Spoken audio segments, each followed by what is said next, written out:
Olá, eu sou o professor Marcos Costa. Estarei apresentando o trabalho intitulado O Conceito de Ator Coletivo e suas Inter-relações na área de Educação e das Ciências Sociais.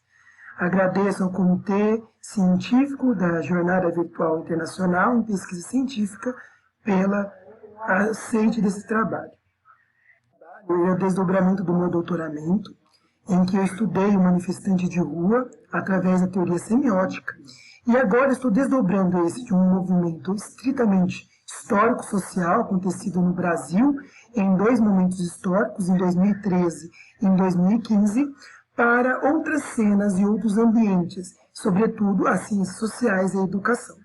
Então, qual é o contexto do corpus que eu coletei no meu doutorado e que agora estou usando para examinar essas colocações e outros contextos? Sobretudo, eu analisei o jornal Estado de São Paulo, a Folha de São Paulo e a página do Facebook da mídia Ninja em dois fenômenos. O primeiro é as jornadas de junho de 2013, que aconteceu, sobretudo, em decorrência do aumento da tarifa de transporte público. E depois, em 2015, quando houve a solicitação do impeachment da então presidente Dilma Rousseff. Parte, sobretudo, pelo percurso diretivo do sentido proposto por Greimas e de Cortés e dos desdobramentos sensíveis de Fontanille e Zilberberg. Consideremos, então, o ator coletivo como um feixe de esquemas actanciais que podem ser narrativizados como adjuvante ou oponente a partir de contratos enunciativos que são estabelecidos quando são discursivizados os textos. Em outras palavras, quando eu enuncio algo, eu posso trazer adjuvantes e oponentes a partir da caracterização que eu faço desse adjuvante ou desse oponente a partir da semantização de um termo. Ou seja, se eu coloco adjetivos positivos ou negativos a esse termo, eu vou levando o meu interlocutor, o meu leitor, a acreditar que aquilo que está sendo proposto é bom ou ruim a partir de uma perspectiva ideológica. O texto estabelece os resultados do meu doutoramento, que é dois perfis. O primeiro perfil é o perfil generalizado. Ele é conhecido como um perfil mais homogêneo, menos autônomo e tem maior centralidade das concepções de mundo. Ou seja, eu pego um elemento, caracterizo como muito geral e a partir dessa generalidade, eu como escritor, eu como jornalista, eu como aquele que estou colocando no discurso as palavras, eu coloco adjetivos que vão levar que todas as pessoas ou todos os indivíduos cobertos por aquele grupo tenham as mesmas características. Do outro lado, eu posso construir um perfil personalizado, ou seja, eu vou falar que existe um grupo e dentro desse grupo existem determinadas pessoas que têm tais características. E isso é construído também pelo aquele que enuncia quando enuncia. O quadro semiótico, em que nós iremos trabalhar sobre o ser e o parecer. Então, aqui nós temos relações de contrariedade, relações de contradição e relações de complementariedade. Esse quadro foi proposto principalmente por Greimas em semântica estrutural e depois foi sendo atualizado até a publicação do dicionário de semiótica, né? E quando ela chegou à tradução aqui no Brasil em 2008. As relações entre o ser e o parecer. O ser, quando ele é e parece, nós dizemos que isso é verdade. Quando a coisa parece, mas ela não é, nós dizemos que isso é mentira. Quando a coisa é, mas ela não parece, diz que está no âmbito do segredo. E quando a coisa não é e nem parece, é que isso é falso. Isso depende muito da relação entre o ser e o não ser, ou seja, a relação da imanência. Porque nem sempre aquilo que está lá, está dentro do ser, está aparente. E também dizemos que está na ordem da manifestação. Que a manifestação é quando acontece, quando eu posso ver, tocar, interpretar. Já está manifesto. Uma vez falado, já virou manifestação. Vou fazer alguns contextos, alguns números sobre o que foi as jornadas de junho de 2013. Primeira coisa, houve 696 protestos em todo o território nacional. Protestos. Esses protestos aconteceram majoritariamente na rua, ou seja, as pessoas foram à rua. Esses protestos, dentre esses 996, 15 deles tiveram mais de 50 mil pessoas. 16 manifestações com mais de 10 feridos, 112 usos de armas não letais, 10 usos de armas de fogo. Houve 8 mortes, 837 pessoas feridas, 2.608 pessoas detidas, 117 jornalistas agredidos e 10 jornalistas detidos. Tudo isso na égide da democracia brasileira em junho de 2013 até agosto de 2014, certo? E aqui o artigo 19, né, do Pacto Internacional dos Direitos Civis e Políticos, Tratado das Nações Unidas, estabelece que ninguém poderá ser molestado por suas opiniões. Mesmo assim, nós vemos esses números que contrapõem esses dados. Artigo 19, que é uma instituição, né, eles mostram como que as manifestações foram aumentando a partir de junho, que aconteceu, por exemplo, em janeiro, que houve uma, enquanto em junho houve 1.212. Então, isso foi um fato marcante no Brasil, né? Porque começou com as tarifas de transporte público na cidade de São Paulo e Rio de Janeiro e foi se aglomerando em outras pautas, né, por todo o Brasil.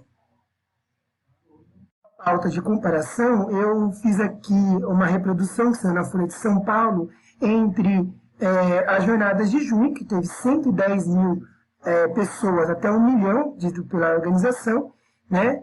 E outros fenômenos impactantes no Brasil, como as diretas já, em 1984, teve 400 mil, o impeachment do Collor, com 70 mil, a parada gay, que acontecia anualmente, né, em 2012, 270 mil habitantes, e as marchas para Jesus, com 335 mil pessoas nas ruas.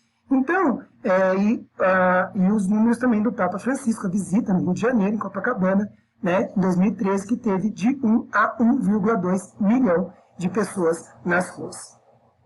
Começamos com a análise. Como vocês podem perceber, para essa postagem da mídia ninja, que ela contrapõe o que saiu no jornal O Estado de São Paulo, que é um dos jornais que tem maior circulação no Brasil, percebe-se que ele coloca a foto, né, de uma multidão, e ele tem o seguinte enunciado: milhares de jovens ocuparam o centro de São Paulo para manifestar seu contentamento com o aumento das passagens de transporte público. Segundo o Estado de São Paulo, o número de participantes era de 700 pessoas. Então, ele mostra pela foto uma contraposição entre o que foi dito entre o Estado de São Paulo e o que a imagem mostra, que tem muito mais do que 700 pessoas. Lembro que não foi o Estado de São Paulo que fez isso. A notícia foi que a Polícia Militar fez a contagem. Não foi o Estado de São Paulo ou nenhuma outra organização a ele associada. Ele simplesmente divulgou o número oficial dado pela Polícia Militar daquele espaço temporal. 6 é a foto aumentada, para que vocês possam ver que a multidão